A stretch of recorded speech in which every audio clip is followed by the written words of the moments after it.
अस्सलाम वालेकुम स्टूडेंट्स, मैं राना मुनीर कैलीग्राफ़र मुल्तान से।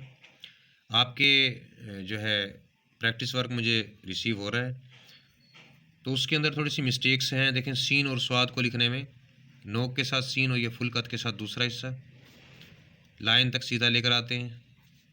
अब यहाँ से राउंड करते जाएंगे और इसे ऊपर तक लेके जाएंगे। स्वाद भी ऐसे ही है, इसे थोड़ा सा लंबी शेप में बनाएंगे, सिर्फ फेसेस चेंज है, उसके सिरे और इसका फेस ऊपर से। इसको भी सीधा लाएंगे और फिर राउंड करते जाएंगे इसे भी।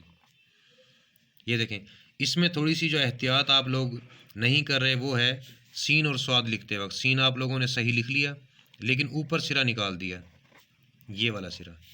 स्वाद में भी ऐसे ही स्वाद बनाया आपने, ऊपर सिरा निकाल दिया और फिर बनाया उसको, ये वाला सिरा। दोनों जगह पर देखें, यहाँ पर आप लोग सीन में और स्वाद में यहाँ पर सिरा नहीं बनाना हमने ऊपर की तरफ। सिर्फ इस पे रुकना है आके, इसको पूरे कद के साथ और नीचे ले आना है। यहाँ पर भी देखें, गोल किया, नीचे ले आए, यहाँ भी गोल किया नीचे से और नीचे ले आए। एहतियात करनी है। थैंक यू, अल्लाह हाफिज़।